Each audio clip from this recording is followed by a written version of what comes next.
우리 완전 달라 baby 운명을 찾아낸 둘이니까 우주가 생긴 그날부터 계속 무한의 세기를 넘어서 계속 우린 저승에도 아마도 생에도.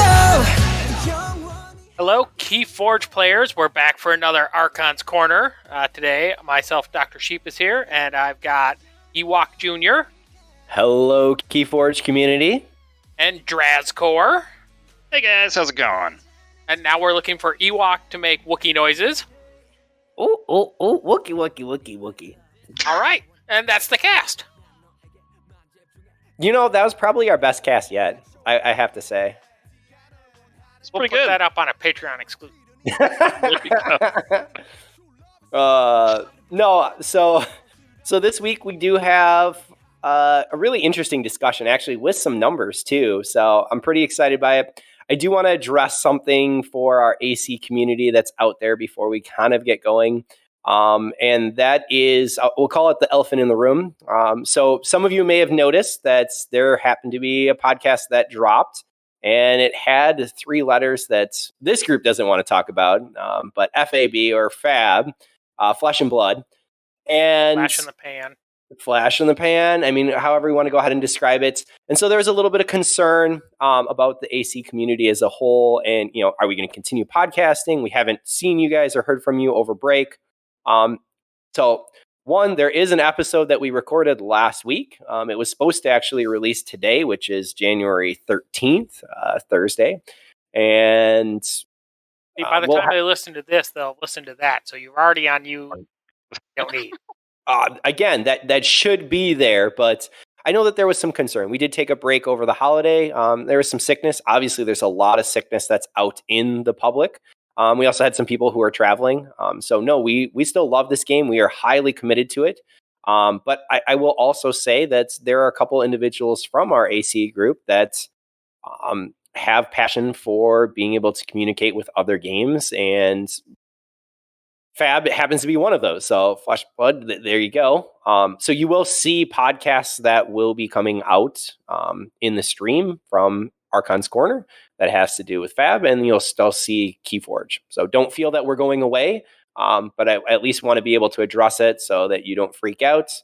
I know that Keyforge through FFG is on hiatus, but there's tons that's happening online. And I know that we meet regularly here on Sundays, Tuesdays, Wednesdays. And, you know, this is a great game that we love, and we'll continue to go ahead and create this podcast as long as we can. But I at least wanted to be able to identify and to talk about that. Gentlemen, what do you think? Totally. And I'm not going to take some undue credit right now. So I'm going to claim that because on our Festivus episode, I said, y'all should be coming out here to play with us. We actually hit the limit. We hit our maximum number of players playing earlier this week in a night. So we had a lot of folks come out, and it was a lot of fun just chatting with people, and some regulars, some new folks. It was a really good time playing Keyforge together. I was there. It was a blast to be able to see the numbers and to just have fun as we were going through. And how can you be sad when you're cracking open a deck and playing it? That deck that I opened will probably never, ever see the light of day again, but I had an absolute blast as we played the 4 rounds that were there. So come join us. My sadness should decrease now as I am out of Age of Ascension, or my sadness is going to increase because all these other sets just don't compare to Age. I'm not sure what's going to happen here. We shall see. Great experiment. See, I'm on the other side though, Sheep, because I have part of the Ollie's AOA that I have been saving. I've opened a couple, but it's painful to be playing, especially when you get no Amber control. There's some fun decks, but I've been having so much fun with DT. And people talk about DT is good, bad. I just opened this 54 SAS DT, and I had blast. I still don't know how it went 3-1. I will honestly say that, but the right matchup at the right time. I think that paper rock scissors can really play a piece, and then being able to know what your outs are. I think that people oftentimes will discard cards in sealed that frankly that hidden information holding onto a card may end up being the difference in the game. So that's my little tidbit for today, but stop on out. It was an absolute blast to see everyone and to see a full amount. Sheep, you locked it so no one else could get in. So way to go, everyone. Yeah, and I probably have to give actual more credit to JM, who's been advertising for us a whole bunch, trying to get more people to come in, and they have. So it's been good. All right, so for today, outside of that, real quick, everyone stay safe. I know that I just saw a little message for Wisconsin COVID numbers that we were the highest one day new cases that has happened, and that's scary. So if you're able to still play, please be safe, have fun. We're jealous, and for everyone who can't, stay healthy and stay safe and do the best that you can. So we're with everyone through this pandemic, and we will make it through it. We're going to be able to talk Keyforge tonight or whenever you're listening to this. But also we look forward to be able to get back together. Speaking of, we had a really cool week for ABR. So all three of us, Draz, I think you're actually one of the team captains for ABR. Right. And one of the weeks was Artifact Week. I will give a little tentative shout out for Help from Future Self, episode 137, Borrowed. They went ahead and talked a little bit about the artifact, but they did it before the event actually happened. Blake was my captain. So shout out to Blake. Thanks for being team captain. Sorry, I didn't take you to the top 4. But the actual event that we wanted to talk about, we gathered some data. And Draz, you did a ton of the work here. But let's go ahead and just kind of describe. So for this event, it was Artifact Week. And the premise behind it was that each person is going to go ahead and grab one artifact to add to the deck. You will add that artifact at the beginning of the game. So it will be in play to start the game, and it will constantly be in play. So during the game, you can use cards like Hawk that's going to go ahead and gain you Amber. So there's benefits for doing that. You have Reclaimed by Nature that can still purge it, but it's going to come right back. So that has a direct impact, and it changes the game. And I thought it was a really, really fun format that ABR put out. But they put a little stipulation that there's only certain artifacts that could be used, and that each team of 12, each of the artifacts on that list could only be used twice. So you had to think critically about which of the artifacts is going to best play with your deck or play against it. And then everyone can't use the same artifact. So I thought that was really nice. All of these artifacts, everyone should know, are symmetrical. So they're artifacts that upon being played, they will have an impact on both players. And as was kind of talked about in the Help from Future Self episode, these artifacts are either helping both players, similar to the card Howling Pit, where you're each getting an extra card that's being drawn, or they are hurting both of the players, such as cards like Universal Keylock, where the key cost is increased by 3 for both players. So, gentlemen, do you want to go ahead and read through the list of good artifacts that were able to be chosen, and then should we tell them? Can I go on my spiel on why I didn't like the format? You can. Go for it. I will give you that, and then we'll go into it. Go for it. So I did not like the format. This is just as bad in my book as NetDeck, and they are both the antithesis of what Keyforge is to be. Playing random decks with the cards that are in them. This constructed deck, or often happens in the net deck, is you're picking a deck that can have broken enhancements because you get to assign enhancements. That is just the opposite of what Keyforge is. Cool. Really cool things can happen, and there's lots of interesting stuff, but the amount of effort and thought that can be put into deck selection and meta and whatnot are closer, but the games people are often playing have, which is active metas, deck selection, deck building, and exactly why I'm in Keyforge is I want nothing to do with any of that. So these weeks come up, and I straight up I wait until the last second, and then I make my captain, who was Drazkor, my captain, and thank you for taking me to the finals. I just go, give me a deck, because I can't even get myself to have enough interest to pick a deck for these. Just don't interest me. And I But that's understand me. that, right? And I'm not unwilling to play the format, but I am unwilling to put in extra time preparing for it. That's interesting to me. So my headphone set went out for a sec there, so sorry, guys. For me, I see this very similar to what you had run for Quarantine Daily. So that's interesting that I wanted to find decks that I already had that would play to an advantage by going ahead and grabbing a different artifact that was here. So I liked that challenge. So that's interesting that you saw this as the antithesis of Keyforge. And I saw it as different from Keyforge, but I also saw it as being acceptable or a good little outlet as we're kind of in this hiatus period. Now, when we ran a similar event during Daily, it was you picked an artifact that was in your deck and started it in play. I know. It is a hugely different game when you can add a card that isn't from any of your houses and does not have to be from the set you are playing into your deck. That is a whole nother realm of thought that just not something that interests me. Like, I understand why a lot of people love it. That's their kind of jam. Not my jam. How many toe jam. I don't want it.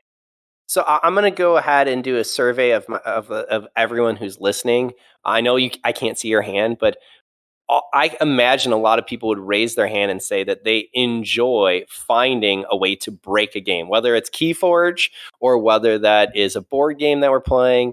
But that's what we as gamers like to do, is we like to find the way to break the game.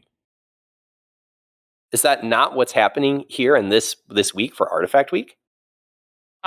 So I certainly, playing board games and such, like to maximize benefit to myself within the rules, right? Sure. But I like to do it within as written. This isn't the rules. So Fair.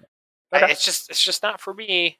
And and to tell you the truth, if this game even had one of those mechanics where it's like you get to pick the order of your deck, or you get to pick your starting hand, or a sideboard, I might not be into this game at all, because it's just a level of constant planning and thought that is fun on occasion, but just doesn't interest me on a regular. I agree 100% with that last comment. On occasion, the one time for 1 week, I'm perfectly fine with thinking about it. I just don't want it to be every time. And that's, I think, what ABR did. It made us think differently. I enjoyed it. What do you think, Drazkor? Let's bring you in. Yeah. I mean, definitely. I enjoyed it, but yeah, it was definitely I enjoyed it because it was different for a short period of time. It's interesting because I see both the arguments in terms of, hey, sort of like the dailies where there was an interesting restriction, but yes, to your point, Sheep, it's you are modifying the deck, right? Like, what I brought was kind of silly and wasn't intended by the designers, right? And it is a different ball game a little bit than finding a good deck or opening a good deck. So I enjoyed it, but yeah, I wouldn't be like, let's play this every week by any stretch. Very well. All right, let's jump down and let's share the different artifacts that were available. I'm going to start with the band, and if you guys want to go ahead and do the good afterwards. So obviously, the fine folk over at ABR saw that not all symmetrical artifacts would be good and could potentially really, really lead to some bad games that potentially never end or have big issues. So they banned or eliminated cards such as Snag's Mirror, Dry the River, the Quiet Anvil, Quixel Stone, your beloved Heart of the Forest, General Order 24, and Doom Sigil. So straight up, those are artifacts not available, not an option for the team. Yeah, now most of those made a ton of sense to me. I actually wasn't quite sure about Doom Sigil. That one to me, I was like, oh, why is that one banned? I'm curious on your guys' thoughts. Is Doom Sigil's the one that goes out of play when there's no creatures? Yes. So you just get into this awful loop. I forgot about that. Yeah, you have all to the just creatures. It goes off the Okay. board. So like technically, the rules say you put it into play, and then it goes out of play, and you're in a stupid infinite loop. Technically, I think it is logically a playable card, but it does have some the technical stuff that doesn't work well. That makes total sense. I totally forgot that was a condition, actually. I just remembered it gave my guys poison and didn't do much. Yeah, so for everyone who's not aware, Doom Sigil is a Shadows artifact power. Each creature gains poison. If there are no creatures in play, destroy Doom Sigil. And so that's what Sheep's talking about is no creatures in play, especially starting the game. It's this infinite loop of trying to get it in, trying to get it out, and how that's going to go ahead and work. I hadn't thought about that, so I could see that as an issue. Mm-hmm. The other one that stood out to me was the Quiet Anvil. Yeah. It seemed very different from the other choices. So I don't know. There has to be a reason why. But shall we go ahead? Quiet Anvil is also a Shadows artifact. And I should say, this one has a printed amber. All artifacts, when they're put in play, we did not count the amber if it was on it or if it wasn't. So this one has a printed amber, and it says, item, key cost -2 amber. After a player forges a key, destroy the Quiet Anvil. So it would just be keys costing 4? Is it because it just makes key cheats and already close to broken Coda on Tame Suite just like dumb? Like it just you only have to cycle for 4 amber or 5 amber each time to forge 7. Correct, so and so significantly less to fire that. I don't know if that's I don't know the reasoning behind it, because like functionally it's no different than Keylock was. That's what I saw too. I just thought maybe the key cheats and the ability to actually cycle, have a 1-turn kill. There are a number of people in ABR have some very, very good decks, and potentially that's my the only reason. guess, is because there are some decks out in the world that can first turn or second turn never win, and that just makes that higher probability, the likelihood where that's not a fun game, right? Like, okay, let's start, and I win. Wow. I didn't get to play a card, right? We'll get into not fun games that you just win in a bit, though. Uh-oh. I mean, there was definitely still broken stuff, although I just see how that... Do you guys want to go ahead and share what artifacts were able to be used? Yeah, so maybe what I'll do, so I don't go through the list twice, is as we're going through it, just talk about how many times this artifact was used. Yeah. So let's say I'll go. You know what? I'll go bottom up. So we'll make this. We'll start with 0 uses. So the artifacts with 0 use. And by the way, there are 96 players in this season's ABR. So just have that in the back of your mind when you're thinking about how many uses for each of these. And as was mentioned earlier, each team can use an artifact no more than twice, right? 8 teams times 2, max uses is 16. All right. So the artifacts that were legal but had 0 uses: Ragwarg, Orb of Invidious, First Scroll, and Tharia. How do you even say this one? Sarium? Sarium, yep. Thararium. There you go. We were actually talking a bunch about First Scroll and trying to figure out if there was a good way to use it. We had some thoughts, but we didn't end up pulling the trigger on it.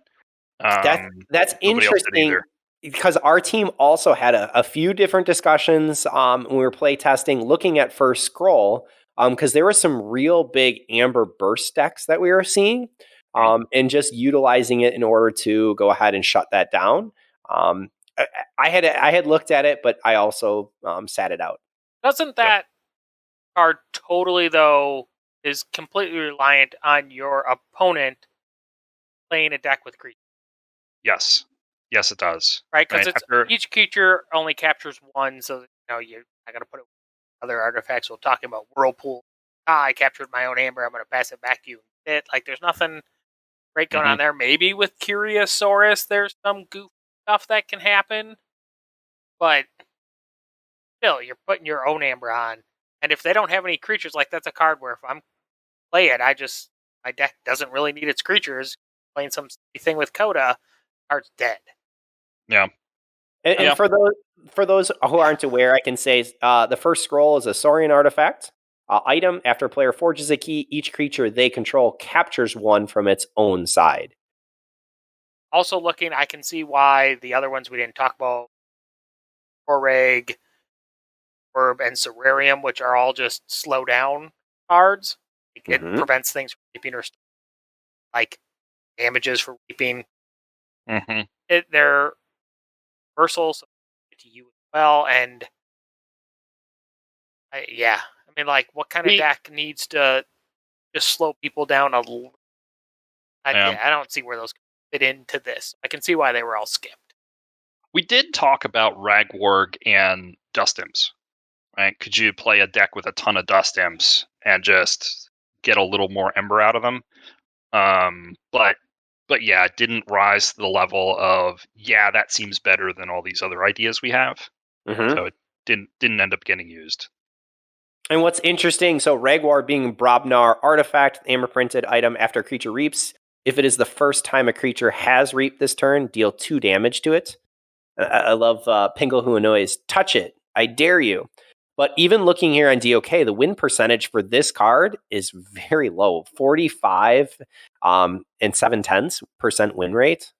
So yeah, if we're looking to min max the decks that we're bringing, it just gets benched. I mean, that's why we saw it benched. All right, should we go into decks that saw at least one play? Yeah. Go for it. For artifacts. So we had 2 artifacts with exactly 1 usage. We had Mechabui, which won. The Mechabui won. Which destroyed me in ways I don't want to talk about. Let's talk about it. So yeah, tell us about how this went with this Mechabui. So I played against Nifty. One of the younger players. He did come to live, and he did very, very well at live.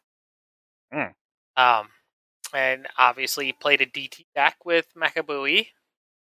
And as we've talked about, cards like Mechabui are very good when you play against somebody who doesn't have DT, and you have tide raising effects, because you're just getting free amber, essentially. Or I'm taking chains to prevent you from getting 1 amber, which is terrible. And and then I played Universal Keylock in my deck, and I don't know, I floundered. I probably made a play mistake. Because I tried to play the Martian Generosity Key Abduction with Keylock, so you draw just a ton of cards, and then my deck also had a Might Mate's Right and that. Just the way my draw went, I had to Martian Gen very early, and I had it set up where my intent was to get it back into my archives, but no way. And I just never recovered. So much amber so quick, it didn't even matter that he was paying amber in some way, because he didn't win that quickly. Like Mechabui basically canceled out my Keylock. Turns he just So I'll put it in. Mechabui is a Logos artifact with an amber on it. Item, at the start of each player's turn, if the tide is high for that player, they gain 1 amber. So it is helping for you to be able to gain amber just by having the tide. Looking at Nifty's deck, so this happens to be AQ Storm the Mighty. This is an 81 SAS DT deck. So you're looking at, some things that jumped out at me. You have 10 for its creature control. A lot of little ping damage versus the big straight board wipe that I saw. 17 printed amber. That's very, very high. And you were talking about the tide. Well, there's 5 different cards that manipulate the tide, and there's a total of 9 that will use the tide. So if you're chaining yourself in order to be able to keep that, in order to be able to make sure that he's not just gaining amber, that can be a real issue. 21 creatures, which is odd. DT usually doesn't have that many creatures. So those are some stats that jumped out. I will tell you 8 and a 10th for amber control and 29 expected amber. So it has shadows, unfathomable, and untamed. So it's looking at a double fuzzy Gruen, a Deepwater Gruen, Chelonia. So you're looking at some Mollyhawk in order to have artifact control. If there's other artifacts that they're playing with, Witch of the Dawn to return. And then you have a bit of control there with the double Brain Drain bubbles. It's an interesting deck here, to be honest. So, Yeah, I think with the Mecha Buoy, the expected ember is well over 30. yep, Right? And I think that's why you go with probably it. one of the main reasons why I struggled with all that ways to get the tide and stuff. So, yep, pretty nice. What was your? Because you were playing your Jenka sheep, so you are looking at what's your creature control in that? Oh, it's Okay, straight board. Because I mean, there's 21 creatures here too. That okay anyway. okay. I was Well, playing even Master a big deck. yeah. 13 creature control there. Does have a Coward's End for board clear. But I mean, even little cards like Cop, where your opponent cannot play more than one card of each type, that has an impact. How does doesn't Big Fire struggle with being able to go ahead and deal with straight Amber Rush, big push? I mean, it's a Grump Buggy deck. So it has some. So if I can land my Grump Buggy and there was Elock, the theory I can beat Rush, but Yeah, I mean, I lost 3 keys to 2 Amber. Oh, Yeah. Well, but looking at the effective power that Nifty was throwing out, I mean, you have Tanawa, you have the double Seabringer Kakoa, so you have some larger creatures, even the double Fuzzy Gruens. You have Mollyhawk.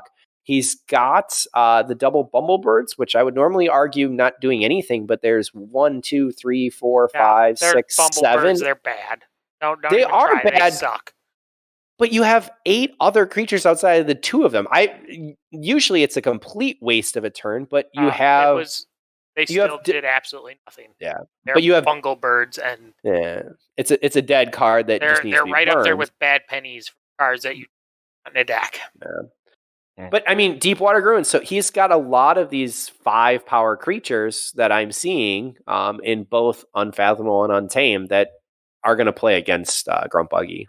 Doesn't care because intent is the might makes right.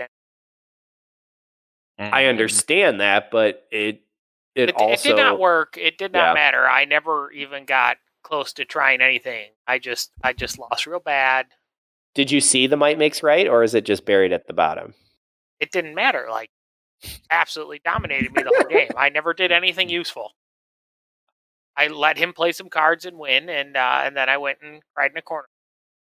Oh. All right. All right, well, let's talk about the next artifact so she can come out of the corner. So, also with 1 play was Hydro Cataloger, which is similar in some ways to Mecha Buoy, archiving a card when you raise the tide. That win? It did not win. No, No. this is a card that I don't any way that you can make Hydro Cataloger significantly better for one player than the other.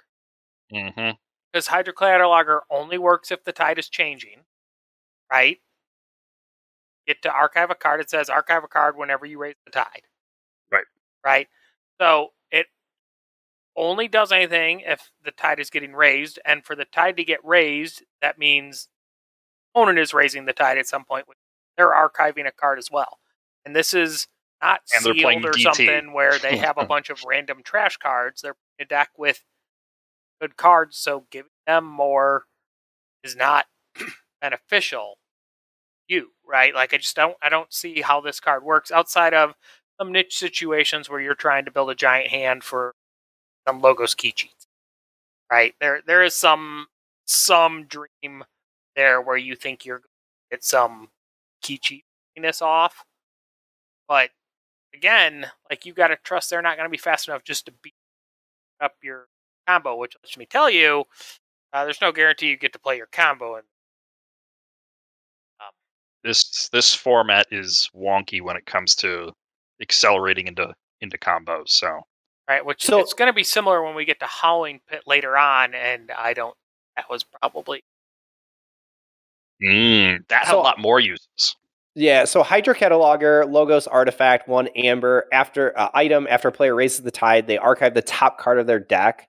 What was interesting was there was an argument put out from someone, even in RAC, with being able to combine it with Tide Warp. So another Logos Artifact, Tide Warp, printed Amber, power. At the start of your turn, if the tide is high, your opponent raises the tide. Otherwise, you raise the tide.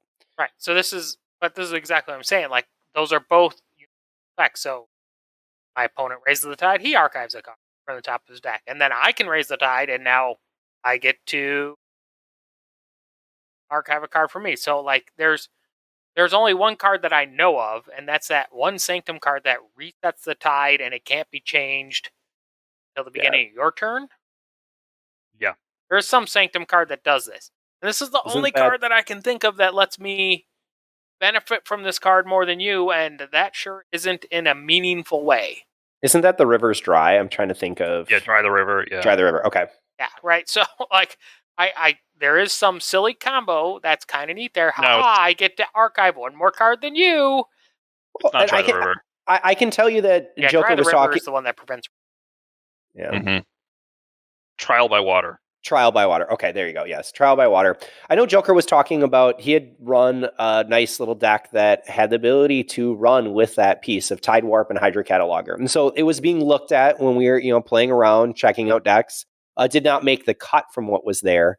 But that was the premise. And obviously someone else made a decision to go with it. But I agree with you. I think that if it helps your opponent, and there's just not enough to be able to raise it back, that like I said, I would try that in Sealed, where I'm hoping the quality of my deck is better than the quality of your deck anyways, so I'm getting more out of my archiving, but not in Archon.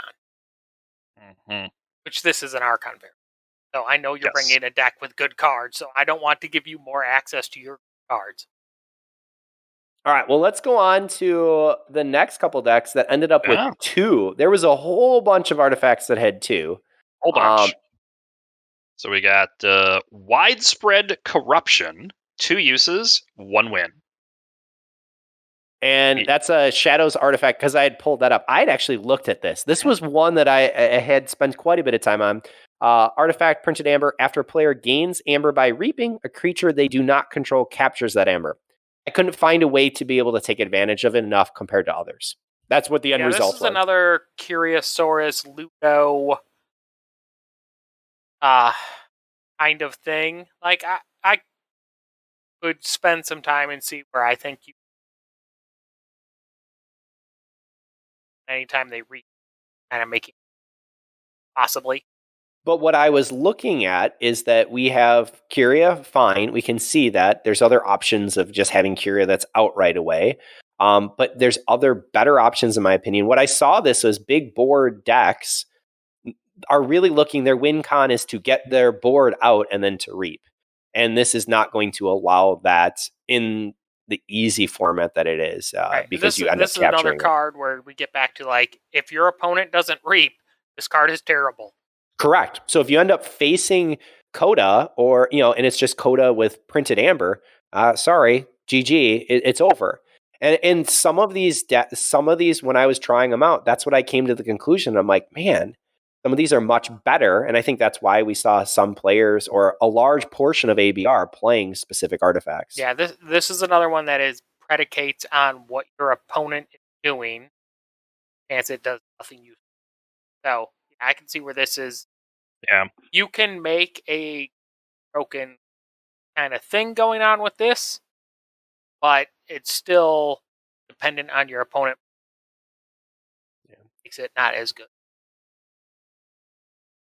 Another now the two. winning one was so SD Russell brought a double brig deck. It actually has 3 binate ruptures, 2 graphs, as well as a neutron shark. So I think that his strategy was probably something like, "Hey, I'm going to try to build up, give it all back to my opponent, and then just get a crazy brig out of it." Yep. Brig is an interesting combo in every format because there are some decks that just don't have Scaling Amber, and if you call them at the right time, you just get to hurt on them. We'll actually take it a step further. I had originally changed just for a solid deck that I really enjoy. It's my AOA. It's Insightful Infiltrator. 80 SAS deck. It's the double charrette, my Artanu. It's got 2 binate ruptures and an IG and neutron shark. And I was looking at just as solid all around, but I ended up playing a different deck based on I honestly, I didn't really care which artifact to throw in with this, and it didn't make it exponentially better. And so there were other decks that were a better choice. So that's interesting to see Brig being used. I'm glad someone else thought of it and kind of can push. On a similar thought, the next deck above that was Shattered Throne. Also going 2-1. So I give all these people who are winning with this is awesome. But Shattered Throne, Brobnar, artifact, 1 amber. After a creature is used to fight, it captures 1 location. So in my opinion, this is very, very similar to what we just saw. So It's just it's fighting and you're capturing 1. So Shattered Throne is a card that we know exists, is good and sealed, and then bad in Archon. Can get less good in Archon because you there is a way to defeat Shattered Throne. It's the same way you defeat Eye of Judgment, Eye of captures 1. You're saying Font of the Eye. Font of the Eye. Defeat both of those cards with Umbras and stuff. You defeat those cards by just not playing. Mm-hmm. No fights happen, sir. None of your effects exist now. Aha. Not every deck is capable of playing that way, but some decks are capable of playing that way. And again, you've just like that, depending on your opponent's deck, may not do. Now, what's interesting here, actually, the one win was Jupiter with one of his favorite decks, the eventually obtuse Inca. Yeah, he loves Inca. Double Nature's Call, burstiness there, control the weak, arise, right? So, and I will tell you, Jupiter being part of the team was like, I don't really care what artifact I get. So that's the other piece is, some people just know these decks so well, and they took an artifact, but it didn't really have a huge impact on their deck. That was the case for Jupiter. It really was. He's like, I love this deck. I'll play it. But this, in my opinion, didn't drastically help. It did impact a little bit on his choice of why, because he was minimizing one of the pieces he struggled with, a little bit on the amber control. But has Robner with Yep. So I mean, it again, it's not a bad choice by any means, but it can be.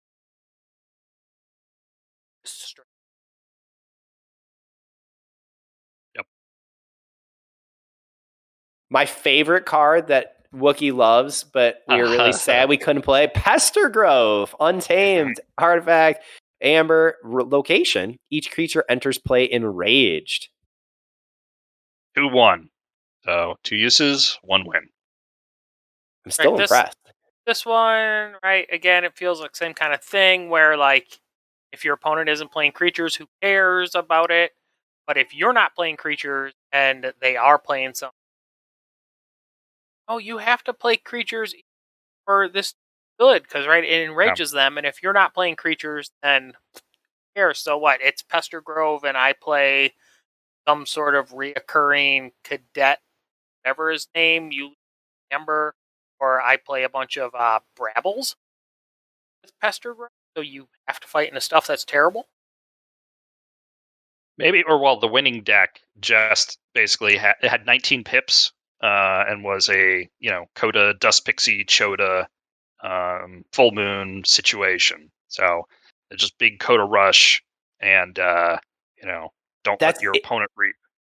That is interesting. The deck that I was looking at from Pester Grove when I had thrown it up was MM with 21 printed amber, and honestly, just killing, putting amber, like just going ahead and destroying creatures. So I'm going to go ahead and put amber on your creatures. I'm going to kill it, and I'm not going to be playing creatures. So, Yep. All right, going up above that, we have some winners now with our 2-0, and that was both Gambling Den, Evasion Sigil. No wins for either of these. Nope. 2 uses, no wins. Yep. Gambling Den's interesting because I feel like that is a card you can play a deck that should be able to hit. Yeah, it feels like Basically, some Star potentially Alliance you ever. you could, right? Maybe.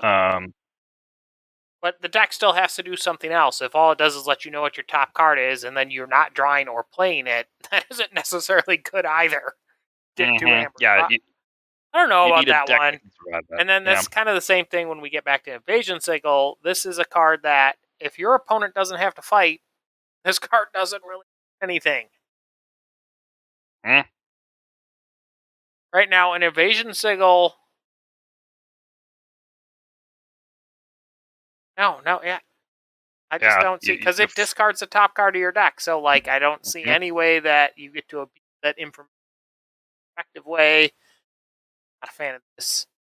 It's again, like, if your opponent doesn't have to fight, which apparently the people you probably played opponents have to fight.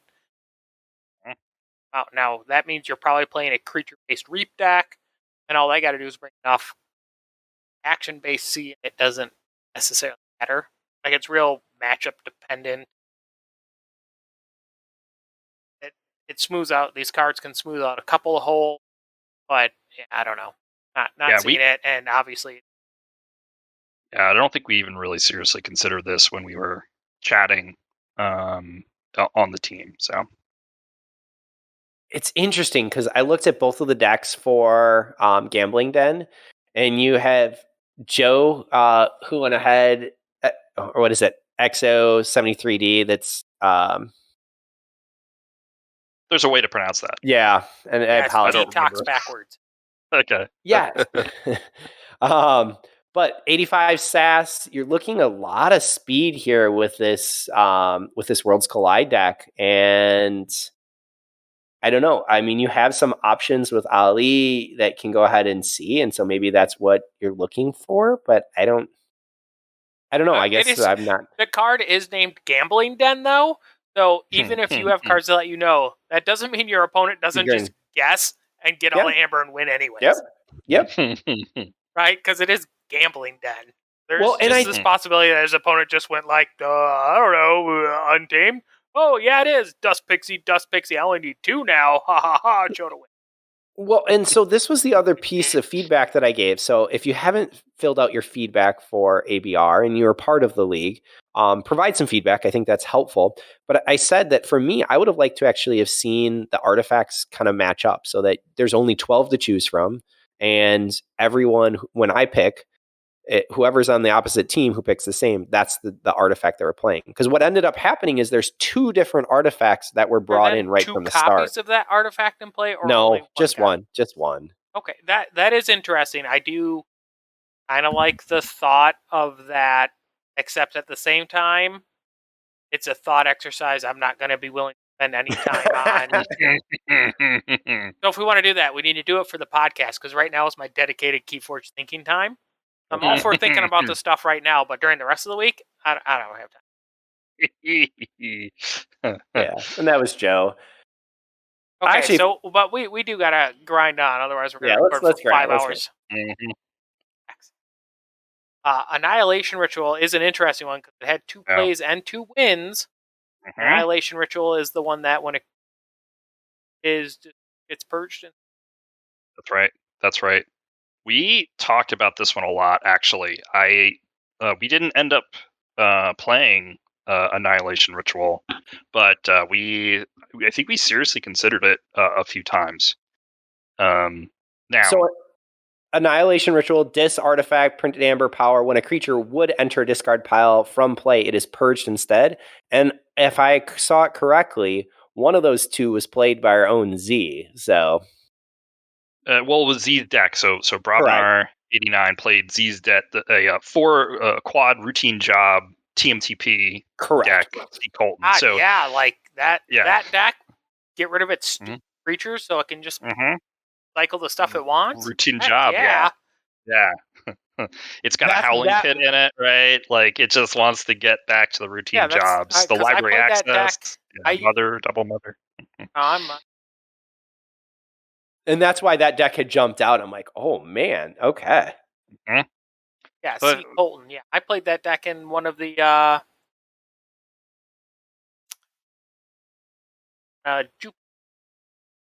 KFPLs, yeah. yes, I played that in a KFPL season. My Archon decks. Very mean.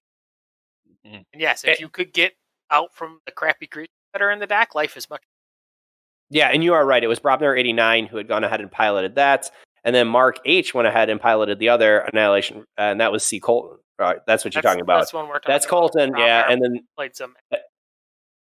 yeah. But yeah, So- that is definitely like Annihilation Ritual. If you know you don't want your creatures and your opponent might possibly want their creatures, like that's a card that I can definitely see. You think it can be more advantageous to you than if cycle better. Like I could see some control. Mm-hmm. But then what's the next one? Bert device though. Bert. Wolf Yes. Bert. Which went 3. There were 3 uses, 2 wins. This is the artifact that doesn't let you play house twice.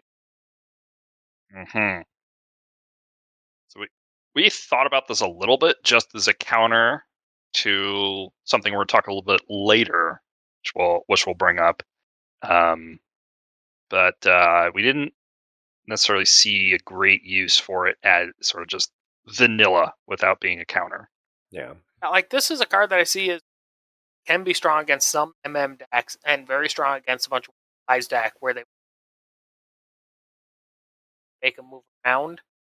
And although some artifacts were banned,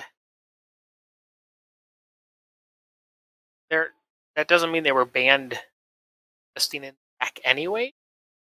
Mm-hmm. Right device with some other stuff could that plus has a goofy action that and the eggs mirror got 2 pants. Oh, cannot. Right? Yes. Yeah, well, that just gets real crazy.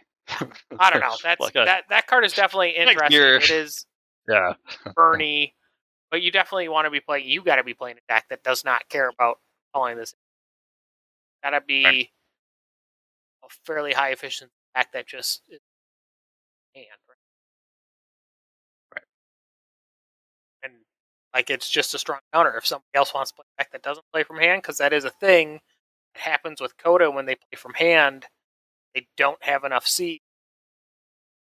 Decks that can just control board and just like every turn mess with you. Star Alliance to return, yeah. Yeah, and that prevents that, right? You have to change houses. You can't just be in your control loop is definitely things people were thinking about with some other cards that see where this was interesting choice. Mm-hmm. Mm-hmm. Next one was Pincerator. Pincerator had 3 uses, and it had 1 win.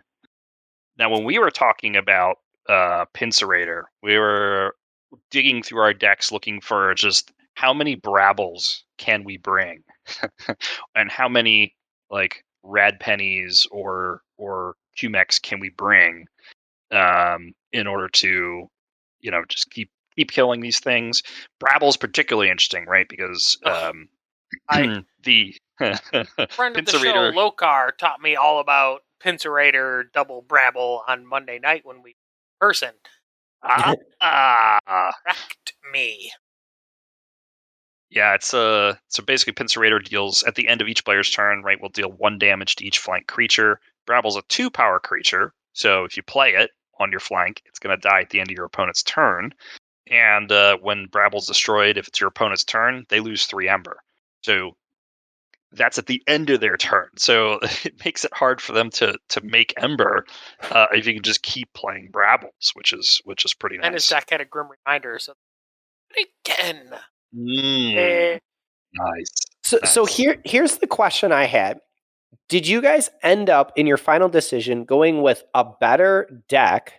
We'll call it just SAS for ease. Like, oh, this is a higher rated SAS deck, more efficient, better choice.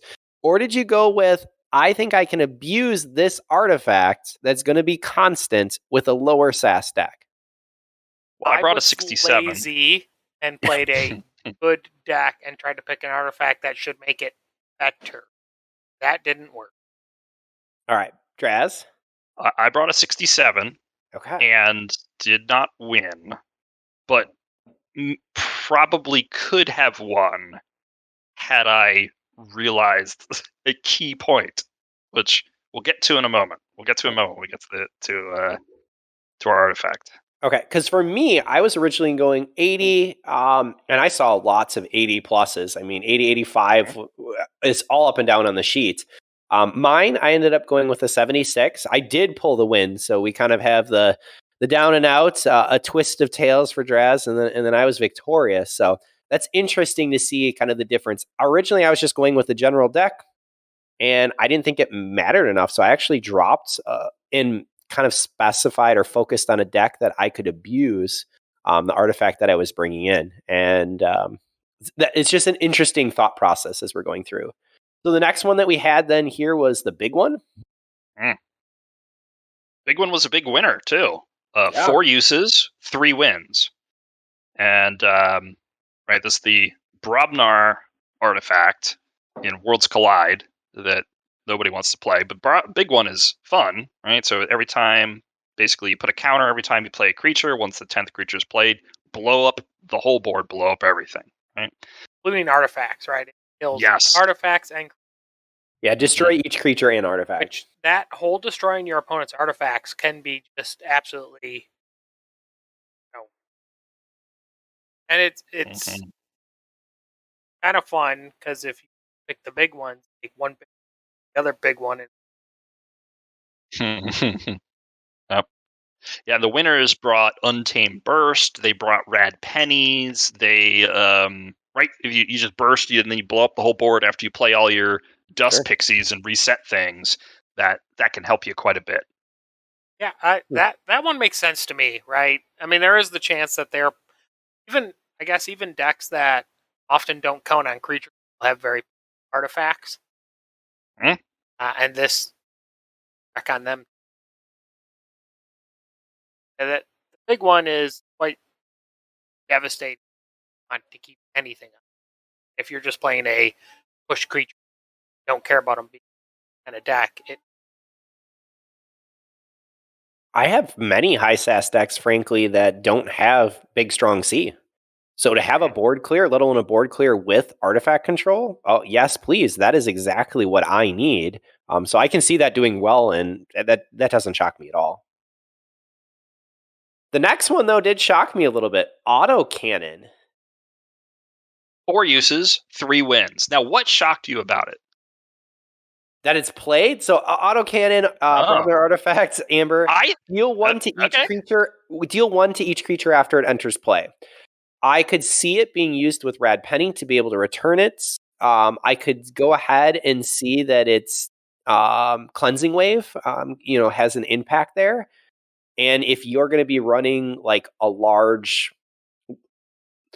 power with your creatures, then okay, you don't really have to care about it. Or if you're running Sanctum and you have armor, then you don't have to care about it.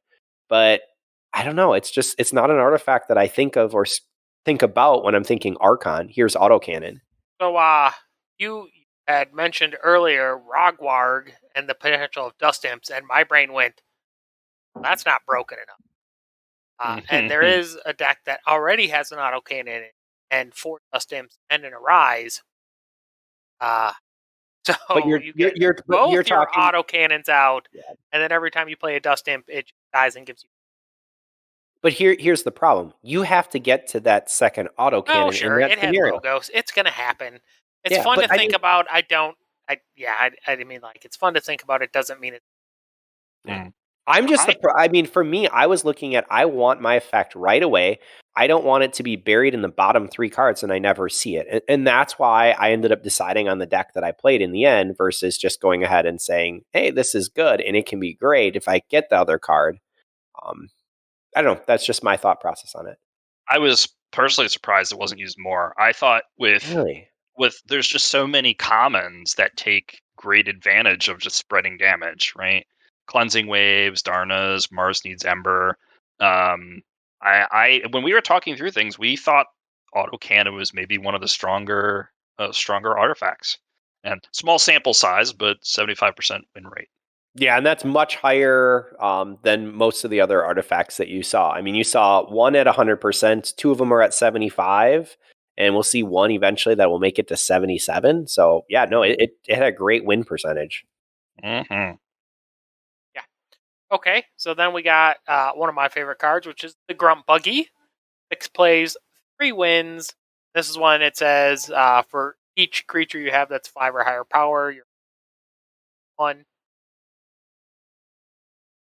Makes real high key costs. I mean, like, this one, it's definitely easier for you to pick a deck that you think is going to be advantaged with big creatures. But Grunt Buggy decks often live and die, even if they have Grunt Buggies, and that you build your board and then I wipe it. Mm-hmm. And enough of that kind of stuff exists that Grunt Buggy decks definitely. I never seriously considered this as a card for because a board wipe, and then even if you only something like they can just overcome the attacks. Right, yeah. Somebody did bring a double Grump Buggy deck, making it a triple Grump Buggy deck, but it lost. Who pulled the quad Grunt Buggy deck sheep when we were down in Indy? Oh, no. I'm total. Okay, I'll have to remember. They rode down in the car with us. Anyway. Did they get to sleep in the car as well? No. Apparently that's a thing, right? But we did. But we did go over. We did take a side trip over to Michigan because Ewok was not paying attention, and then drove to Michigan. yeah, and that's a problem because then you miss the toll that we need to go down and go was around. that was Ben. It's Ben. It was Ben. Yes, Ben the he pulled a Monkey quad. But picture that, a quad Grunt Buggy. This could have made it a 5. Yes, pent. So then Totally his 3 creatures or something that were in that deck that would trigger it could. Boom. You just kill it and then there are 3 decks in this world. Not a lot. Shout out to Ben. I'm a miss you, bud. And all right, Ben's is a 65. Yeah, it's not good. And it's got triple plague rats. And it's got an effective power of not great.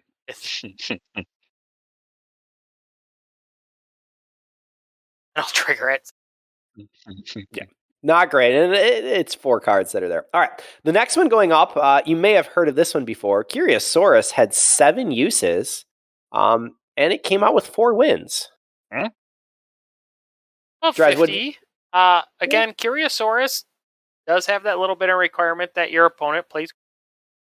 This is one where I have seen some people lose and make mistakes against Curiosaurus, where they have played a creature that wasn't good when they didn't need it. Yeah. And then the opponent goes and Curiosaurus dumps all the amber onto that creature, right? They play something, a Shadow's 3-power creature who's just not going to do anything in the game. You know, they're just playing cards and creatures when you have them. The Curious, sometimes you just beat it because if has creatures, right? Onto their creatures. But is So- a defeatable card potentially, but it is damn good because they're going to be playing. One of the decks I was looking at for KFPL Season 2 when we had to try it, when I was there, was a triple Curia deck.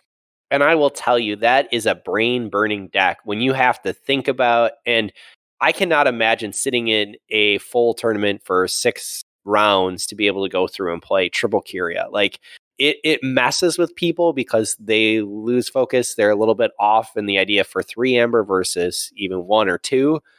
It messes with people, but I couldn't do it. You can go ahead and end up wiping, and there's nothing that's going to be done with that Amber. So there are ways around it. Drez, you did note that none of the winners. What did they have? Well, okay, so none of the winners had Neutron Shark. Now, why would I point this out? So there is an interesting play here with Curia because, right, when you play a Neutron Shark, it allows you to destroy a creature artifact on both sides of the field, right? Mm-hmm. So you've got actually you've got a sort of an extra kill on your side, plus the ability to temporarily remove the Curia, right? So if you play your Neutron Shark, destroy your Curia and destroy an opponent's creature, and start killing all your opponent's stuff, collect all that Ember, and then once the effect is done, the Curia comes back out. So, and this word of this had sort of gotten out. I think I can't remember if it was before. I feel like it was maybe after decks were selected. Maybe it was before. I think it was after decks had been selected, but none of those silly combos actually ended up winning, and I thought it might. Counting on that Neutron Shark to actually freaking work and not just flip a Logos card and wrap it in a dark bed. It's true. So maybe that's what happened, right? Winners tended to have Amphora, a lot of Amphoras in the because that's winners. really good. Yeah, and a lot of Sanctum, right? Which makes sense as well. Capture. I wonder. I don't know if you looked at the Sanctum, but did they have Equalize? I've got some style decks with Equalize, right? Because Amber gets spread out all over the place, and then you go pick it all in one, smash it. Yeah, it's a really good question. I didn't explicitly look for that one, but that's a really good one to look for. But yeah, I can see Curia is definitely, it is one of the artifacts that can be better one player than the other. Although I think Curia has a skill gap, but I also think in general the people playing in the ABR, you can't count on your skill level being that much better than them to count on them making Curia. No Equalize, actually, on the winners. Right. So then the next one is exactly the results I was expecting, and this is the Howling Pit, which had 8 players and only 3 winners. And this is straight up, kind of, we talked about this, or how Howling Pit can just be a discard card sometimes, and that's because, yes, you're getting an extra card, but so is your opponent. They are already playing a deck that they think has a good chance to win with the broken artifact they've picked, and now you're just giving them access to 1 card. Right? So, they're already playing a deck that they think is going to beat anything that's coming at them, and now you're just giving them more efficiency per particularly combo deck. Tries to combo early. But whatever they're doing effectively. That's the problem with Howling Pit. Just makes their deck better too. And again, in Archon, they want their cards. This is a guild where it's like, oh boy, I have another Tandlin or another pointless whatever card that I just don't care about. They have cards they want, and you're faster. I think the Howling Pit, it just doesn't do it for me. That was what I discovered through my playtesting, because I originally had put Howling Pit with the Infiltrator, just already a huge speed, and I'm like, I'm just going to increase it. But the problem was my opponents, when I was practicing on my team, it just went ahead and ended up causing them to get to their combo faster, to their cards that they needed. And it actually was a reverse effect of what I needed, because my deck is already fast. It didn't speed it up enough to be able to make up for what they were gaining. The other piece on the last one, I was searching frantically. I was looking for Obsidian Forge and Curia. And I think that has a really nice interaction. So just wanted to throw that out. If you're not aware, definitely think about No, because Curia the with Amber doesn't come in after you kill the creature, Mhm. then the Amber moves. Sacrifice. That just moves Amber onto their creature, kill their. You'll need a wipe, but having the wipe at that time is exactly But if you what have you a wipe, want. then all your creatures are dead, and now you get to use. I don't think it works the way you think it does. Okay. But We will- anyways, Yeah. So outside of that, coming in at 9 uses and 7 wins is Whirlpool, and it had a Big pretty high winner. win rate. Yeah. Oh yeah, 77%. Whirlpool was where it was at. Now, there was a ton of ways to go ahead and abuse this, right? Think about lots of capture. There was a lot of Antony decks out there. I saw a lot of Charrettes, Amphoras. Lieutenant Governal was very popular. Commandeer was very popular. Our team brought a double Pit Lord Gromid deck to play, and we mentioned before about silly locks. that just feels more like trolling than anything else. But Yeah, I like it. yeah. I mean, it was the deck. I should check what the SAS was. It was like a 57 SAS, but we first turn one That John because Palm. That seems like a John Palm thing. oh, that was John's. That was John's deck. John didn't play it, but yeah, it was John's deck, and yeah. The opponent did not bring Dis, and first turn, Desyog played down Pit Lord, and then ended his turn and chatted his opponent. He's like, "Hey, so you just lost because yeah, So he gets Pit Lord. He Mhm. reaps with Pit Lord. sure, He ends turn. He passes Pit Lord back. yeah." So I reap and turn a pass back. I got 2 Ember for playing Pit Lord. Okay. Yes. Okay. That's So something yeah. else. So I you're just right. So, win. because I got that 2 Amber for the play, Yes. I Yep. am now going to forge these first. Yep. Oh my Yep. God. So Okay, so like that right there is exactly like the kind of broken thinking that does make me just want to reach across and strangle you, even playing that. I will tell you that both our team and then we played Belcano Busters, so Dave C's team, Cordero, we both agreed ahead of time that we were not going to play Pit Lord. That was it was seen ahead of time by both teams, and we're just not doing that. And I appreciate that decision was made. There was kind of a mutual agreement. And for anyone who had seen or heard the Help from Future Self episode, they were kind of hinting at, this unknown piece. That was what they had. That's basically what they were looking at. Was Pit Lord with Whirlpool?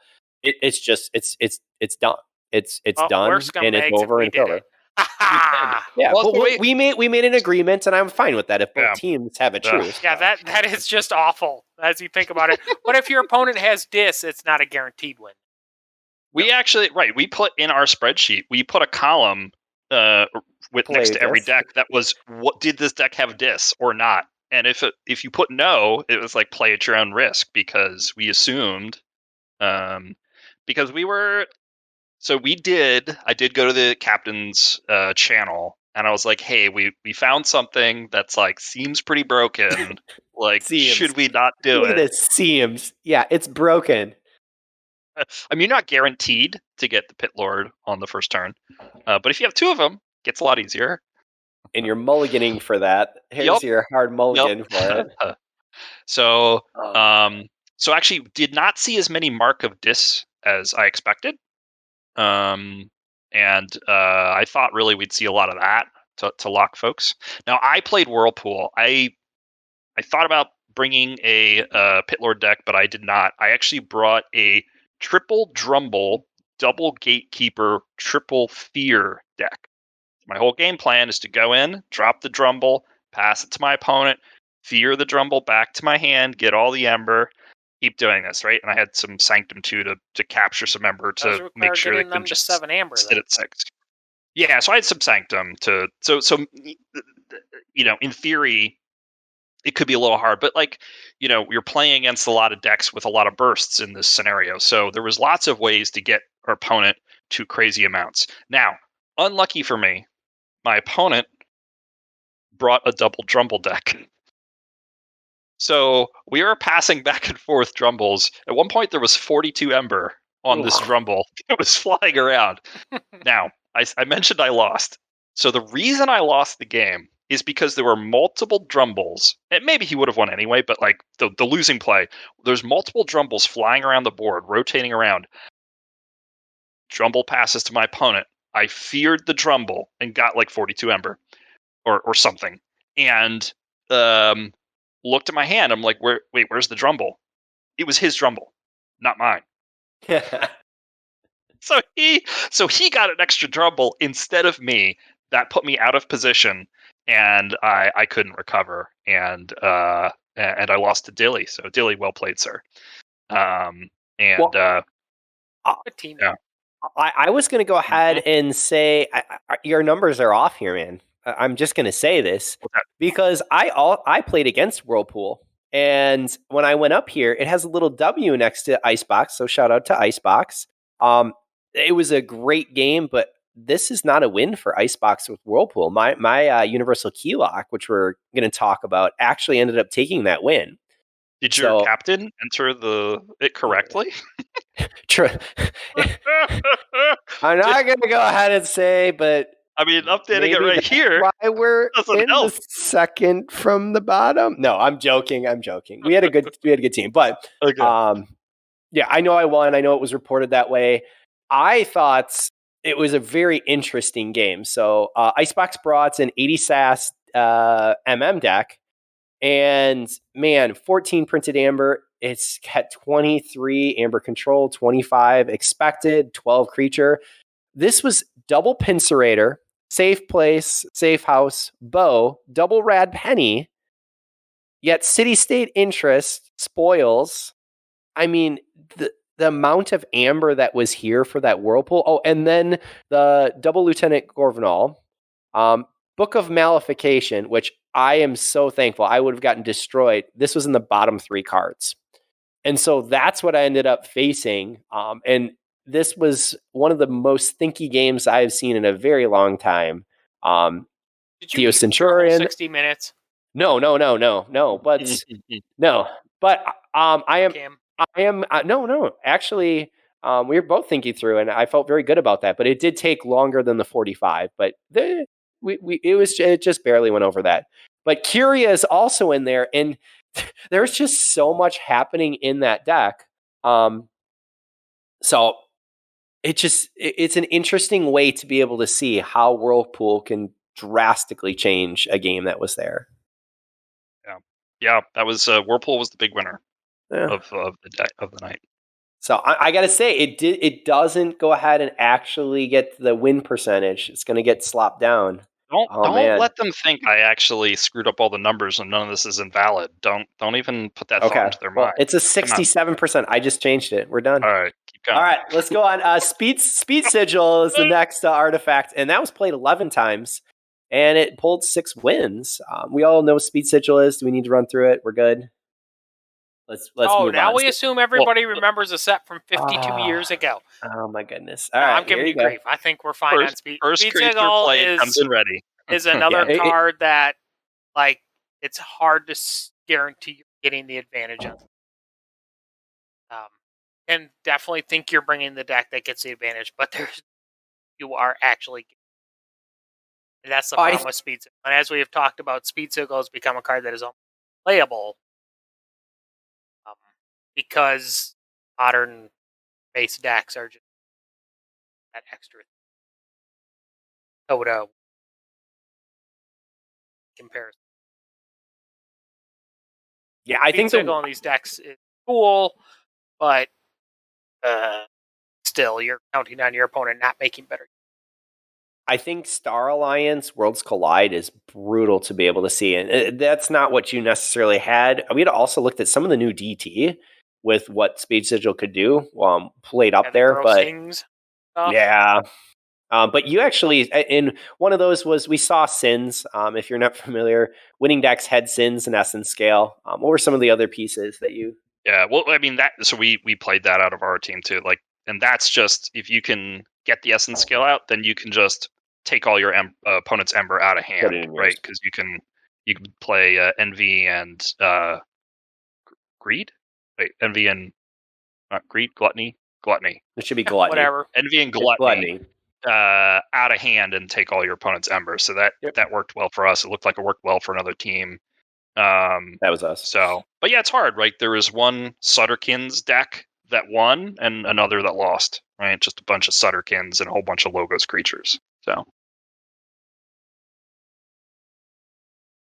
All right, then we had some big players, but man, they did not perform very well. Next was Universal Keylock. It says 13 uses, 6 wins. I got to go and update mine, but Universal Keylock in here. Yeah, so maybe it just got doubled up. But Universal Keylock increasing the key cost +3 for each person. And you put all but one winning deck had high E. Lots of TMTP and Doorstep. But the losing decks had a lot of TMP and Cutthroat Research and the like as well. So Martian Generosity, Brig didn't seem to work that great. Dan. Though there was one winning Jenka deck.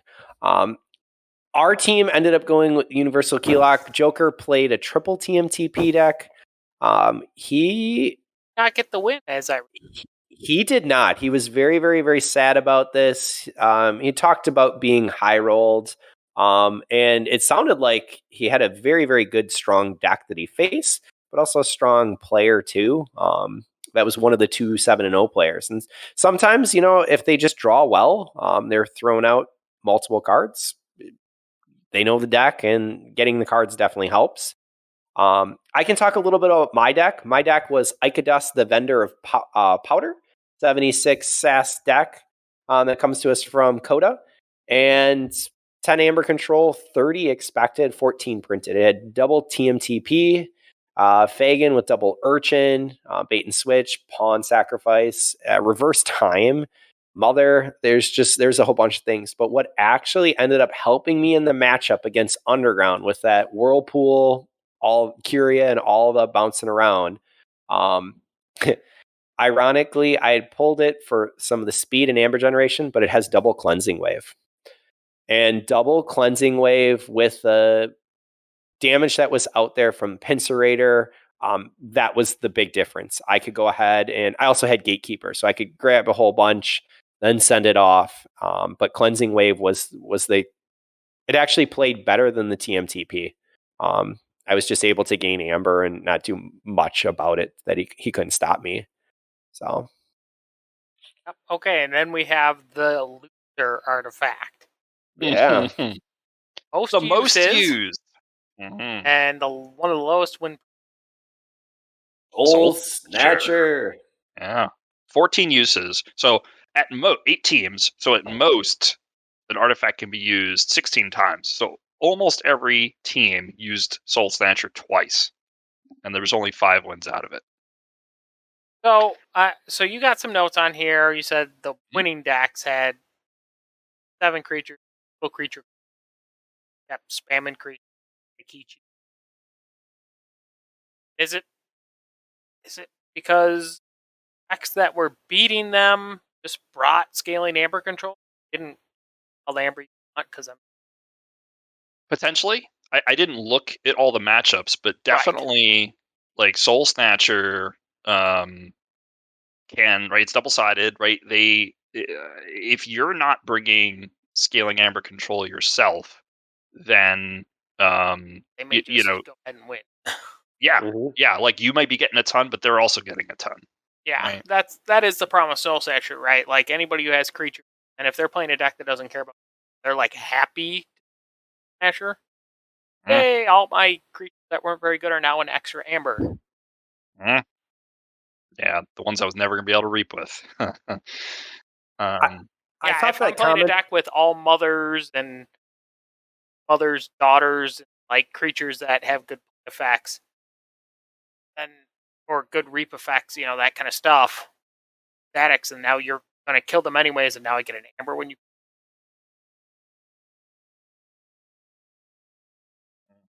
I thought the comment at the end, you're surprised you didn't see Obsidian Forge. Yeah, I think Soul Snatcher with Obsidian would be a natural combination, but Yep, I've got a deck that I have that's Soul Snatcher Obsidian Forge that I used to play quite a bit. I like it a lot. Got a Might Makes Right Soul Snatcher deck, which is fun too.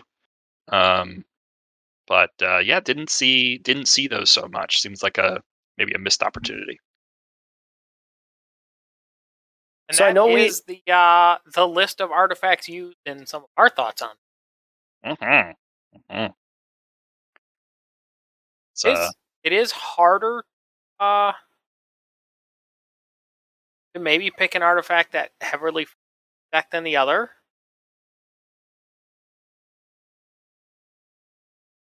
There. I wonder, was there a Whirlpool matchup? That makes it really. there may have been. Yeah. And then you play a deck with a Whirlpool in it too. Like there are some artifacts that are one-ofs, like Whirlpool. Right, so the only way to get them, I think, actually. Yeah, I think you're right. But some of these artifacts are one-ofs, so like the chance of ever seeing two people deck, but now you could deck that has two of them. X. yeah. Try for some X. And for all those still listening and you're like, hey, what does this have to do with me? I didn't play an ABR.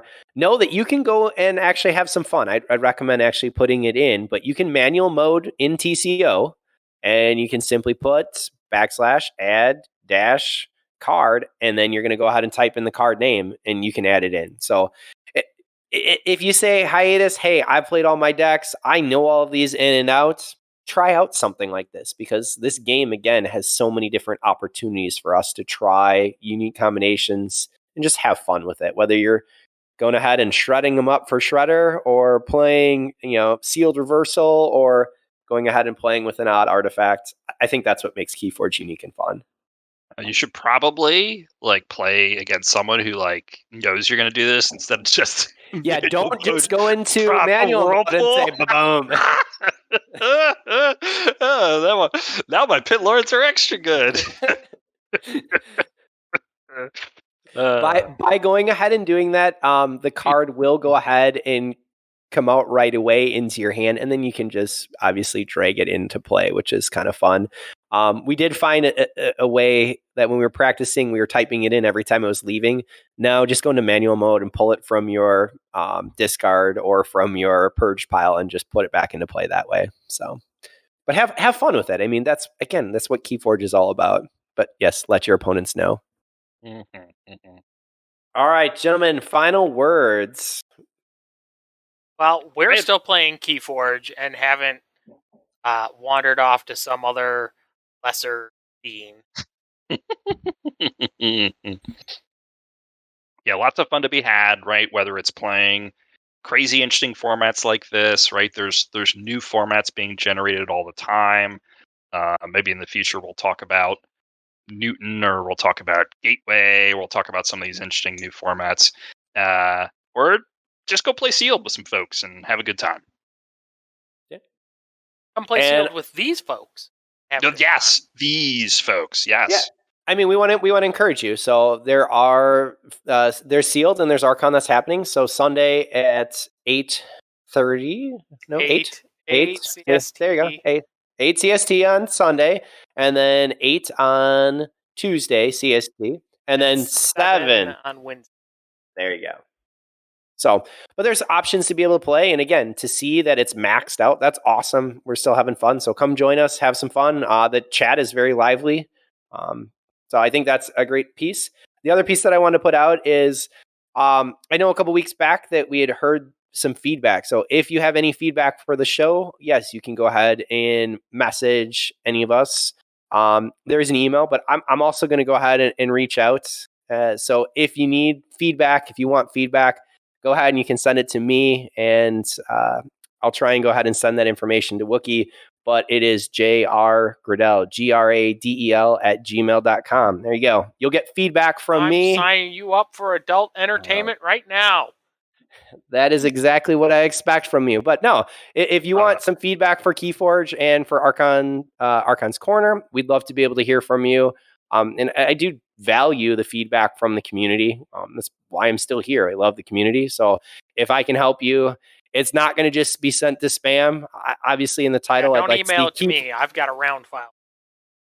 But that's why I go ahead and say I'll take the time. Put that it's Keyforge, and that's how we can get some more ideas, and hopefully we'll be able to see you on the Crucible. Outside of that, you can also get a hold of me, Ewok Jr. on Discord. Where can they get a hold of you guys, or you're just saying it's around Discord file? I totally respond on Discord. Mm-hmm. So I'm Drascore all over Discord, most of the Keyforge channels.